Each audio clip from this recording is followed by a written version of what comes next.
산에는 꽃이 피네. 법정 스님.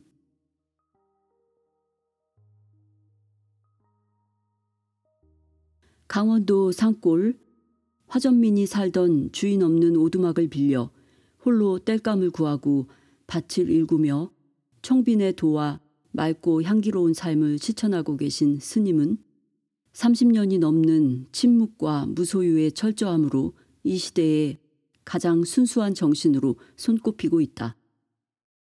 1954년 당대의 큰 스승이었던 효봉 스님의 제자로 출가한 이후 한글 대장경 역경위원, 불교 신문사 주필, 송광사 수련원장 등을 역임했으나 70년대 후반 그 모든 것을 떨치고 송광사 뒷산에 손수 불이람을 지어 홀로 살았다. 그러나 스님의 명성을 듣고 찾아오는 이들이 많아지자 수상집 버리고 떠나기를 쓴 후 훌쩍 강원도로 들어가 거처를 숨기고 오늘에 이른다. 한편으로는 수행자로서의 밥값을 하기 위해라는 말씀과 함께 사단법인 맑고 향기롭게 길상사 회주를 맡아 가끔씩 산에서 내려오는데 그 어깨와 허리 그리고 음성이 정정하시다. 무소유, 서 있는 사람들, 물소리 바람소리, 산방 한담, 새들이 떠나간 숲은 적막하다 등의 수필집이 오랜 세월 변함없이 사람들의 영혼을 적시고 있다.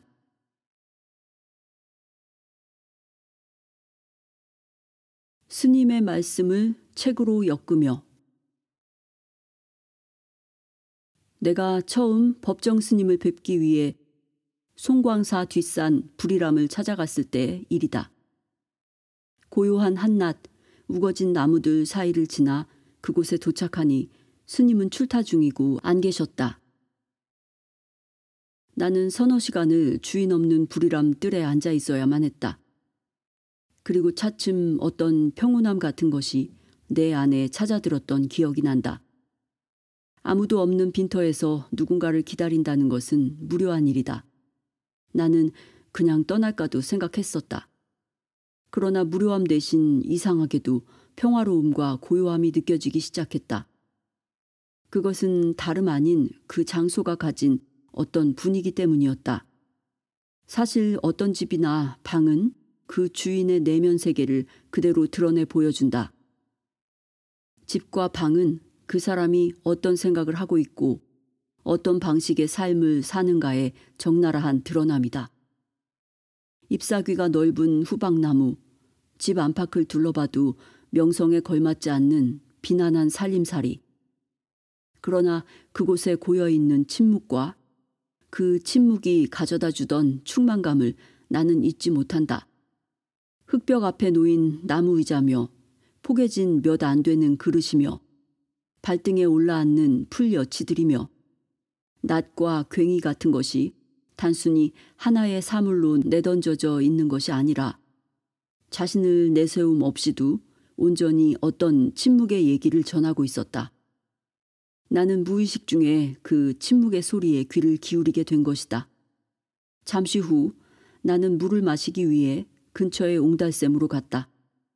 이제 생각하니 그때 나는 마치 어느 비밀의 정원에 들어선 어린아이와 같았던 듯하다. 그런데 샘으로 가서 물을 떠마시려는 순간 나는 수면에 비친 내 얼굴을 가만히 응시하게 되었다. 한순간 깊은 고요함이 내 안으로 찾아들었다. 아마도 주위가 소란스러웠거나 그 집이 내적인 향기로움을 지니지 못했다면 단순히 물을 떠마시고 끝났을 것이다. 수면은 흐트러지고 내 자신을 들여다볼 기회조차 갖지 못했으리라. 작은 오두막 안팎에 고여서 출렁이는 단순하면서도 명상적인 분위기가 무심결에 나를 내 존재로 이끌었다고 할 수 있다. 모든 물건과 장소의 배치가 돌멩이 하나까지도 절제된 아름다움을 여실히 드러내고 있었다. 그렇게 나는 그곳에서 홀로 2~3시간 동안 텅 빈 충만감을 누리다가 산을 내려왔다. 스님을 뵙지 못했으나 나는 이미 그분의 존재를 충분히 느낀 것이다. 훗날 스님을 뵈었을 때 나는 주인 없는 불이람 뜰에서 느꼈던 것과 똑같은 분위기를 스님에게서 느낄 수 있어서 기분이 좋았다. 그것은 일종의 안도감이었고 사람에 대한 희망이 한순간에 되살아남이었다. 거죽의 얼굴과 속의 얼굴이 같음은 인간의 진정성을 가늠하는 척도이기 때문에 그렇다. 단순하면서도 가난하되 절제된 아름다움을 지닌 삶. 그것이 내가 스님의 처소에서 받은 첫 느낌이다. 그리고 그것은 많은 물건 더미와 장식물을 자랑하는 풍요로운 감옥들에 대한 서늘한 깨우침이 아닐 수 없다. 그분은 가난한 삶을 역설한다. 가난한 삶이라니 모두가 경제 회복과 물질의 풍요를 되찾자고 외치는 이 시대에. 그러나 나는 아무리 해도 그 말씀에 공감하지 않을 수 없다. 세상의 소음과 어지러운 말들에 지칠 때면 나는 10년 전 처음 찾아갔던 그 불이람의 뜰과 그곳에서 느낀 단순함과 침묵의 풍요가 더없이 그립다. 다시 그곳에 가서 홀로 가만히 앉아있고 싶어진다. 그래서 내 안을 들여다보고 그 안에서 고구마를 캐듯이 침묵을 캐내고 싶어진다. 여기에 모은 이 글들은 지난 여러 해 동안 스님이 법문하시고 말씀하신 내용 중에서 가려 뽑은 것이다. 명동성당 축성 100주년 기념으로 강연하신 것도 있고 맑고 향기롭게 회원들과 길상회의 모임을 대상으로 법문하신 것도 포함되었다. 가장 최근의 것으로는 도울서원에서 말씀하신 내용이 여기에 수록되었다. 또한 서너 사람이 모인 사석에서 하신 말씀도 여근이의 기억을 살려 여기에 실었다. 말씀과 말씀 사이에 하나의 문양을 넣고 한 줄씩 여백을 띄운 것은 그 말씀들 배경에 놓인 침묵의 세계를 깨뜨리지 않기 위해서이다. 말씀 도중에 하나의 맑은 풍경 소리를 듣는 것처럼, 이른 아침에 순수한 새소리를 듣는 것처럼 그 여백이 읽는 이의 마음 속에 자리하기를 바라는 의도에서이다. 저 불일의 뜰악에서 내 발등에 올라앉던 풀여치의 감촉, 그 침묵의 느낌을 전하고 싶어서이다. 일은 이렇게 진행되었다. 녹음되어 있는 내용을 한자도 빠짐없이 몇몇 사람이 베껴졌고 구어체와 경어체의 문장을 여근이가 문어체로 바꾸었다. 그러나 그 과정에서 단어나 표현법을 문학적으로 바꿔 꾸미진 않았다. 그 대부분이 스님의 육성 그대로임을 여기에 밝혀둔다. 책의 표지는 판화가 이철수 형이 새로이 글자와 꽃 한 송이를 판화로 새겨주었다. 그것을 갖고 스님이 늘 말씀하시는 단순함과 간소함의 철학에 따라 책의 장정은 최대한 단순하게 하되 미적인 배치 또한 잊지 않았다. 언제나 변함없이 독자들에게 꾸준히 읽히고 있는 무소유와 서 있는 사람들을 비롯해 스님이 쓰신 여러 권의 수상록들은 자연 속에서의 충만된 삶과 거기서 체험되는 마음의 풍경을 탁월하게 그려 보이고 있다는 점에서 높이 평가받아 왔다. 한편으로 여기에 묶은 말씀들은 삶의 진정한 가치를 발견하는 일과 매 순간 자기를 점검하는 구도자적 자세에 그 주제가 집중되어 있다. 또한 어떻게 하면 불필요한 것으로부터 자유로워져서 단순화돼 충만한 삶을 살 것인가의 화두가 곳곳에서 우리를 일깨운다. 그렇다.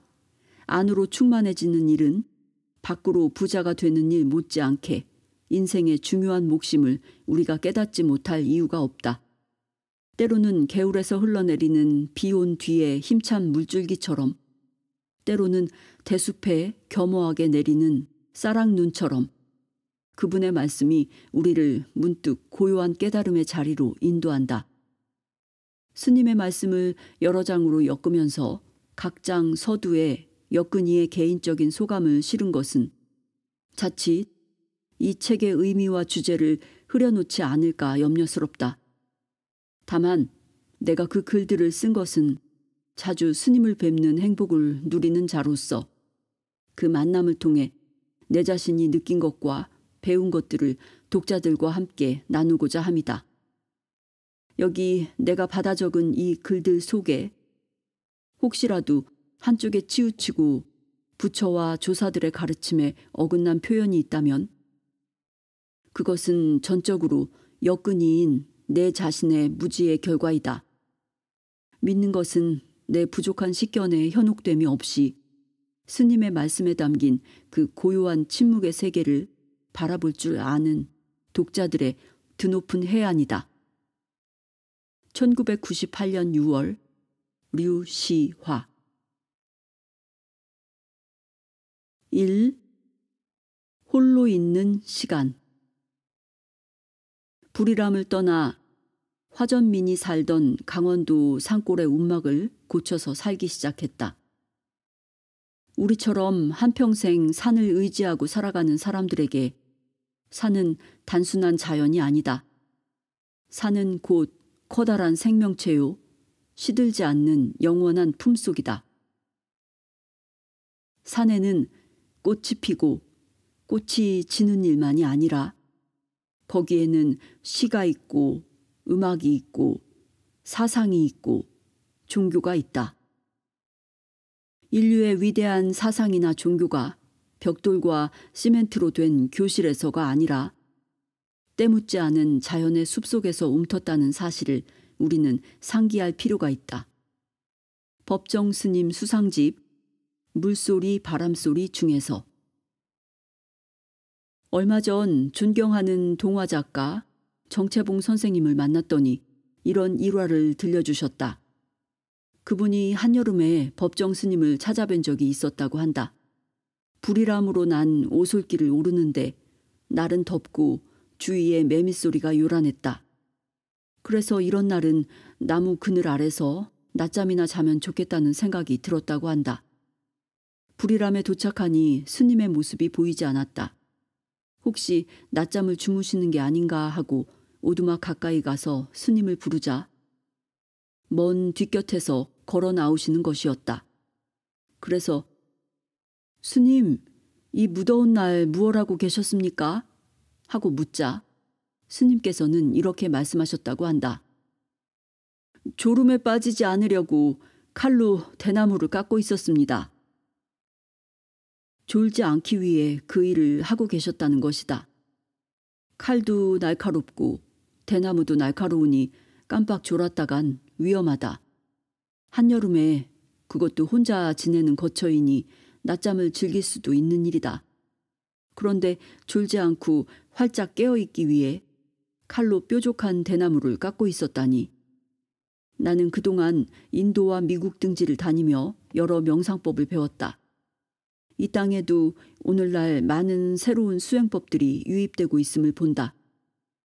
어떤 이는 남방불교의 윗바사나를 들고 와 그것이야말로 깨달음의 지름길이라 역설한다. 그러나 우리가 마냥 졸음에 빠져 삶을 무가치하게 보내는 것이 방편의 부족에서 오는 것이라고는 생각되지 않는다. 오히려 매 순간 자신을 점검하지 않기 때문이 아니겠는가? 세상과 타협하는 일보다 더 경계해야 할 일은 자기 자신과 타협하는 일이라고 나는 들었다. 스님의 그 대나무 깎는 일화는 두고두고 내게 경책이 되었다. 대나무만 보면 그 일화가 생각났다. 스님은 홀로 사는 즐거움을 말씀하시지만 그것이 얼마만큼이나 스스로 자신의 매서운 스승 노릇을 해야 하는 일인가를 이 일화가 말해주고 있기 때문이다. 저 중국의 선승 앙사는 깨달음을 얻은 뒤에도 부엌에서 계속 일을 했다고 하지 않은가? 그 이유를 묻는 스승에게 앙사는 대답하고 있다.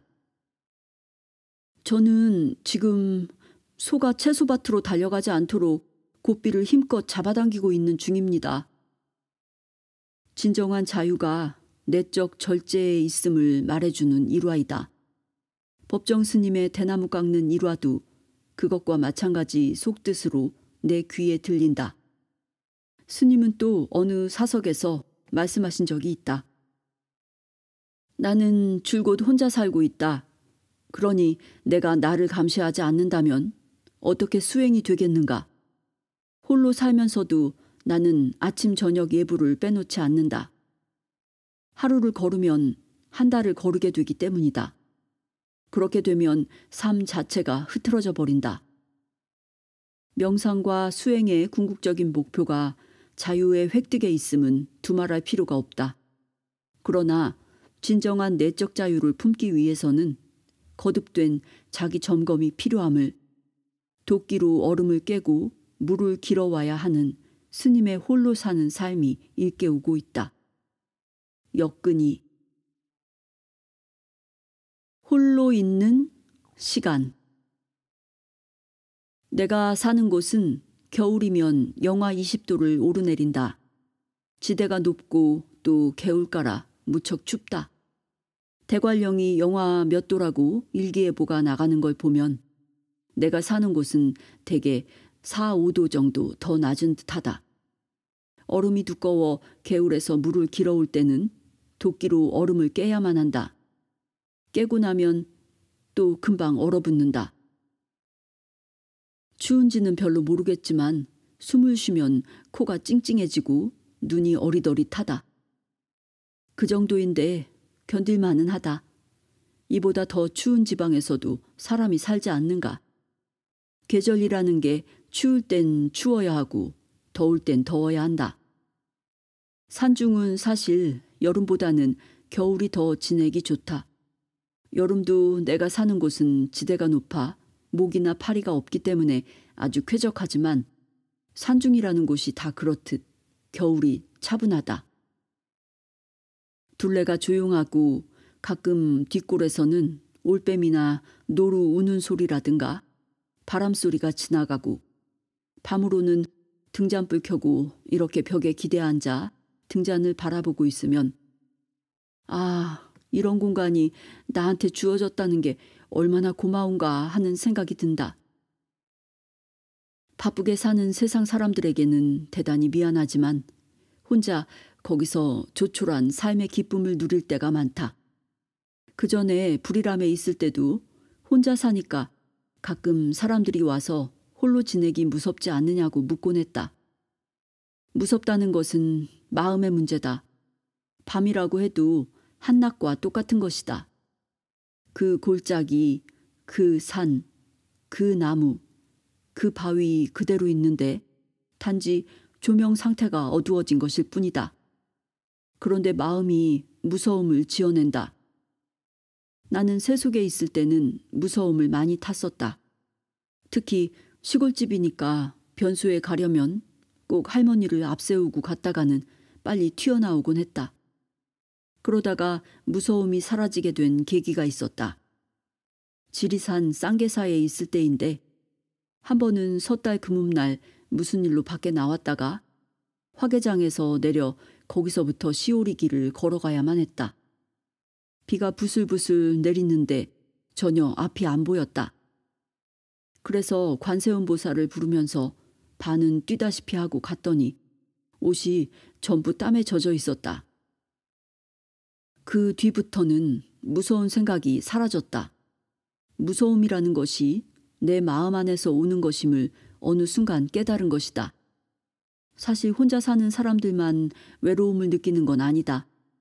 세상 사람 누구나 자기 그림자를 이끌고 살아가고 있으며 자기 그림자를 되돌아보면 다 외롭기 마련이다. 외로움을 느끼지 못한다면 그는 무딘 사람이다. 물론 너무 외로움에 젖어 있어도 문제이지만 때로는 옆구리깨를 스쳐가는 외로움 같은 것을 통해서 자기 정화, 자기 삶을 맑힐 수가 있다. 따라서 가끔은 시장기 같은 외로움을 느껴야 한다. 내 경우는 완전히 홀로살이가 되어 이제는 고독 같은 것도 별로 느끼지 않고 그저 홀가분하게 지낼 뿐이다. 혼자 사는 사람들은 좀 괴팍할 것이다. 좋게 말하면 개성들이 강하고 고집이 세고 그래서 혼자 살기 마련이다. 그것도 습관인 것 같다. 그러나 나 같은 경우는 홀로 있음으로써 함께 있을 수 있다. 너무 한데 얽혀 함께 지내다 보면 더불어 살아가는 고마움도 모르고 무엇 때문에 내가 수도 생활을 하는지 그 의미를 잃게 된다. 또한 자기 개성이나 자기 빛깔 같은 것도 상실된다. 혼자 있어 버릇하니까 누구한테 패될 것도 없고 또 자기 하고 싶은 일을 할 수 있다. 또한 무엇보다도 자연과 가까이 할 수 있다는 것. 그것이 큰 기쁨이다. 얼음장 밑으로 흐르는 개울물 소리도 그 산골 아니면 들을 수 없을 것이다. 거기서 그렁저렁 지내고 있다. 나는 혼자 살기 때문에 차 타고 어디를 지나가다가도 산자락에 외떨어져 있는 집을 보면 그렇게 반가울 수가 없다. 한번 가보고 싶고 어떤 사람이 사는가 들여다보고도 싶다. 거창한 집이 아니고 조그만 오두막 같은 걸 보면 무척 정답고 가서 어떤 사람들이 살고 있는지 기웃거려 보고 싶다. 이제 어느 곳을 가나 큰 절 주변은 거의 오염되었다. 환경만 오염된 것이 아니고 절 자체도 과소비를 하는 곳이 많다. 생활 환경 자체도 오염되어 절 같지도 않고 따라서 우리 같은 경우는 절밥을 오래 얻어먹은 습관 때문에 어딜 가면 눈에 띄고 귀에 거슬리는 게 많다. 이제 홀로 떨어져 나와 살게 되니 보지 않고 듣지 않으므로 마음 쓸 일도 없다. 다만 이렇게 살면서도 과연 수도자로서 내가 어떻게 처신해야 할 것인가 이런 것이 화두처럼 늘 내게 과제로 떠오른다. 자연이든 사람이든 세상이든 다 마음에서 시작된 것이다. 마음이 진정한 인간의 마음으로서 맑고 투명하다면 그 그림자인 세상도 맑고 투명해진다. 세상에서 온갖 사건, 사고와 비리들이 일어나는 것은 인간의 마음이 순화되지 않았기 때문이다. 그야말로 맑고 향기롭지 못하기 때문에 그렇게 된 것이다. 꼭 불교 신자가 아니더라도 자기 존재에 대한 그때그때의 물음, 나는 누구인가, 어떤 것이 내 온전한 마음인가, 거듭거듭 물음으로써 삶이 조금씩 개선되고 삶의 질도 달라진다. 우리가 너무 외부적인 것, 외향적인 것, 표피적인 것 이런 데만 관심을 갖다 보니까 마음이 황폐해졌다. 옛날보다는 훨씬 많이 갖고 있으면서도 마음들은 더 허전하고 갈피를 잡지 못한다. 현대 문명의 해독제는 자연밖에 없다. 인간이 마지막으로 기댈 때가 자연이다. 자연은 인간 존재와 격리된 별개의 세계가 아니다. 크게 보면 우주 자체가 커다란 생명체이며 자연은 생명체의 본질이다. 따라서 우리는 그 자연의 한 부분이다.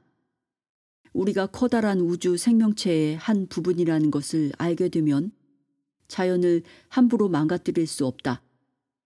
동양의 전통적인 생각 속에서는 커다란 산이라도 하나의 생명체로 여겼다. 그래서 등산이라는 말을 쓰지 않았다. 꼭 입산, 산에 들어간다고 했지 산에 오른다는 말을 감히 하지 않았다. 자연은 우리가 하나의 수단으로서 생각할 것이 아니고 생명의 근원으로서 커다란 생명체로 여겨야 한다. 그렇게 한다면 오늘과 같이 지구의 환경 오염이나 과소비 문제가 안 생겼을 것이다. 자연을 하나의 수단으로 생각했기 때문에 정복의 대상으로 생각했기 때문에 오늘과 같은 문제가 생겼다. 산에서 살다 보면 자연처럼 위대한 교사가 없다. 이론적으로 배우는 것, 그것은 관념적이고 피상적인 것이다. 자연으로부터 얻어 듣는 것, 그것이야말로 근본적인 것이고 그때그때 우리에게 많은 깨우침을 준다. 또 자연은 태양과 물과 바람과 나무는 아무 보상도 바라지 않고 무상으로 준다. 우리는 그걸 감사하게 받아 쓰면서 활용해야 하는데 그것을 허물고 더럽히는 데 문제가 있다. 그것은 말하자면 생명의 근원을 우리가 자꾸 허무는 것이나 마찬가지다. 마음을 맑게 하고 자연 속에서 많은 생명체들과 교감하며 나누면서 사는 기쁨. 그것을 내가 낱낱이 다 알리진 못하지만 나는 그렇게 살고 있다. 또 그렇게 노력하고 있다. 사람은 어떤 묵은 데 갇혀 있으면 안 된다. 꽃처럼 늘 새롭게 피어날 수 있어야 한다. 살아있는 꽃이라면 어제 핀 꽃하고 오늘 핀 꽃은 다르다. 새로운 향기와 새로운 빛을 발산하기 때문이다. 그런데 우리가 일단 어딘가에 집착해 그것이 전부인 것처럼 안주하면 그 웅덩이에 갇히고 만다. 그러면 마치 고여있는 물처럼 썩기 마련이다. 버리고 떠난다는 것은 자기가 살던 집을 훌쩍 나오라는 소리가 아니다. 낡은 생각에서, 낡은 생활 습관에서 떨치고 나오라는 것이다. 그렇지 않고 눌러앉아서 세상 흐름대로 따르다 보면 자기 빛깔도 없어지고 자기 삶도 없어진다. 자주적으로 자기 인생을 살아가는 것이 아니고 남의 장단에 의해서 마치 어떤 흐름에 의해서 삶에 표류당하는 것처럼 되어버린다. 버리고 떠난다는 건 곧 자기답게 사는 것이다. 자기답게 거듭거듭 시작하며 사는 일이다. 낡은 탈로부터, 낡은 울타리로부터, 낡은 생각으로부터 벗어나야 새롭게 시작할 수 있다. 생명은 늘 새롭다. 생명은 늘 흐르는 강물처럼 새롭다. 그런데 틀에 갇히면 또 늪에 갇히면 그것이 상하고 만다. 거듭거듭 둘레에 에워싼 제방을 무너뜨리고라도 늘 흐르는 쪽으로 살아야 한다. 혼자 사는 사람들은 일단 새롭게 살기가 누구보다도 손쉬울 것이다. 나는 이렇게 묻는다. 진짜 어떻게 사는 것이 나답게 사는 것인가? 이렇게 살아도 되는가? 늘 스스로 묻는다. 그러면서 똑같은 일을 되풀이하고 싶진 않다. 늘 새롭게 시작하고 싶다. 가령 서울에 오면 가끔 큰 서점에 가서 책을 고르는데 나하고는 전혀 상관도 없는, 또 내 전공 분야하고는 상관도 없는 책들을 고르기도 한다. 그것들을 읽어보면 거기서 얻을 게 많다. 요즘 우리나라에도 많이 소개되는 시오노 나나미라는 일본 작가의 책을 읽어봤더니 매력 있는 남성에 대한 이론이 있었다. 자기 빛깔을 지니고 세속에 타협하지 않고 꿋꿋하게 살아가는 사람도 매력 있는 남성의 하나라는 것이다.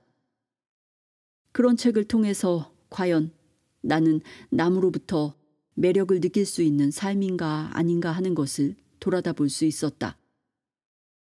내 삶을 새롭게 시작한다는 의미에서 나는 내 전공과는 상관없는 책이나 사상을 접하곤 한다. 나는 그렇게 늘 새롭게 살고 싶다. 내가 전에 살던 불이람에는 서너 달에 한 번씩 가끔가다 들른다. 요즘 강원도에 살면서 거처로부터 자유로워졌다. 지금 살고 있는 곳은 전기도 안 들어오고 전화도 없는데 그전 내 성격 같아서는 길을 쓰고서라도 전기를 끌어들였을 것이다. 그렇게 되면 거기서 사는 의미가 없다. 어딜 가나 전기는 있다. 또 일단 전기가 들어와 보라. 이제 냉장고다, 텔레비전이다, 오디오다, 비디오다. 그 밖에 무슨 빵 굽는 기계다, 세탁기다. 이게 다 곁들여져 올 것 아닌가. 그렇게 되면 그런 산중에서 사는 의미가 없어진다. 그래서 요즘에 와서는 나이가 들어가는 탓인지 몰라도 주어진 여건을 그대로 받아들이는 것, 그대로 수용하는 쪽으로 돌아가고 있다. 불편하다는 것, 그것이 좋은 것이다. 우리가 너무 편리하게 살다 보니까 잠시라도 전기가 나가고 전화가 끊어지면 안절부절 못하고 모든 기능이 정지된다. 그러나 내가 사는 곳에는 그런 것들이 아예 없고 또한 필요로 하지도 않는다. 나는 이 땅에 살면서도 전기세와 수도세를 내지 않는다. 따라서 내 자신의 어떤 잠재력, 원시적이고 야성적인 잠재력이 마음껏 드러난다. 지난해 내가 변소를 하나 만들었는데 그전에는 변소가 없었다. 사람들이 들으면 조금 언짢은 소리겠지만 비 오는 날은 우산을 쓰고 밭에 가서 구덩이를 파가지고 거기서 동물처럼 배설하고는 덮어버렸다. 그런데 비가 많이 오거나 눈이 내리면 그것도 불편했다. 그래서 개울가에서 막도를 주워다가 쌓아 올리고 굴피로 지붕을 덮어 뒷간을 하나 만들었다. 혼자 하니까 시간이 많이 걸렸다. 1달 가까이 걸렸는데 좀 불편하지만 최소한 내가 노력해서 그런 건조물을 짓고 나니까 훨씬 흐뭇하고 보람이 있었다. 우리가 너무 편리한 문명의 이기에만 의존하다 보니까 무한한 잠재력과 가능성이 자꾸만 소멸되어 간다. 그리하여 문명의 노예처럼 조금만 문명의 장치가 고장나도 옴짝 못할 정도가 되었다. 내가 사는 곳에는 다행히 전기가 안 들어오기 때문에 불편이야 하지만 마음은 더 편하다. 전에는 촛불을 켰는데 겨울에는 외풍에 초가 팔락거려서 요샌 램프를 켠다. 저녁 예불 끝에 램프를 켜고 벽에 등을 기대고 앉아 그 불꽃을 바라보고 있으면 세월이 고개를 넘은 것 같은 소리를 듣게 된다. 그런데 만일 전기가 들어오고 여러 가지 편리한 장치가 있다면 그걸 누리지 못할 것이다. 행복이란 무엇인가? 밖에서 오는 행복도 있겠지만 안에서 향기처럼 꽃향기처럼 피어나는 것이 진정한 행복이다. 그것은 많고 큰 데서 오는 것이 아니고 지극히 사소하고 아주 조그만 데서 찾아온다. 조그만 것에서 잔잔한 기쁨이나 고마움 같은 것을 누릴 때 그것이 행복이다. 너무 문명의 이기에 의존하지 말고 때로는 밤에 텔레비전도 다 끄고 전깃불도 끄고 촛불이라도 한번 켜보라. 그러면 산중은 아니더라도 산중의 그윽함을 간접적으로라도 누릴 수가 있다. 또한 가족들끼리 아니면 한두 사람이라도 조촐한 녹차를 마시면서 잔잔한 얘기를 나눌 수 있다면 거기서 또한 삶의 향기가 피어나올 수 있다. 때로는 전화도 내려놓고 신문도 보지 말고 단 10분이든 30분이든 허리를 바짝 펴고 벽을 보고 앉아서 나는 누구인가 물어보라. 이렇게 스스로 묻는 속에서 근원적인 삶의 뿌리 같은 것을 확인할 수 있다. 문명의 커다란 이기로부터 벗어나 하루 한순간만이라도 순수하게 홀로 있는 시간을 갖는다면 삶의 질이 달라질 것이다. 나눔의 삶을 살아야 한다. 꼭 물질적인 것만이 아니고 따뜻한 말을 나눈다든가 눈매를 나눈다든가 일을 나눈다든가 아니면 시간을 함께 나눈다든가 함께 살고 있는 공동체와의 유대가 절대적으로 필요하다. 나누는 기쁨이 없다면 사는 기쁨도 없다. 시간적으로나 공간적으로 외떨어져 독립되어 있다 하더라도 나누는 기쁨이 없다면 그건 사는 것이 아니다. 아무리 가난해도 마음이 있는 한 다 나눌 것은 있다. 근원적인 마음을 나눌 때 물질적인 것은 자연히 그림자처럼 따라온다. 그렇게 함으로써 내 자신이 더 풍요로워질 수 있다. 세속적인 계산법으로는 나눠 가질수록 내 잔고가 줄어들 것 같지만 출세간적인 입장에서는 나눌수록 더 풍요로워진다. 내가 사는 곳에는 눈이 많이 쌓이면 짐승들이 먹이를 찾아서 내려온다. 그래서 내가 콩이나 빵부스러기 같은 먹을 걸 놓아준다. 박새가 덜어오는데 박새한테는 좁쌀이 필요하니까 장에서 사다가 주고 있다. 고구마도 짐승들과 같이 먹는다. 나도 먹고 그놈들도 먹는다. 밤에 잘 때는 이 아이들이 물 찾아 개울로 내려온다. 눈 쌓인 데 보면 개울가에 발자국이 있다. 토끼 발자국도 있고 노루 발자국도 있고 멧돼지 발자국도 있다. 물을 찾아오는 것이다. 그래서 내가 그 아이들을 위해서 해질녘에 도끼로 얼음을 깨고 물구멍을 만들어둔다. 물구멍 하나만 두면 그냥 얼어버리기 때문에 숨구멍을 서너 군데 만들어 놓으면 공기가 통해 잘 얼지 않는다. 그것도 굳이 말하자면 내게는 나눠 갖는 큰 기쁨이다. 나눔이란 누군가에게 끝없는 관심을 기울이는 일이다.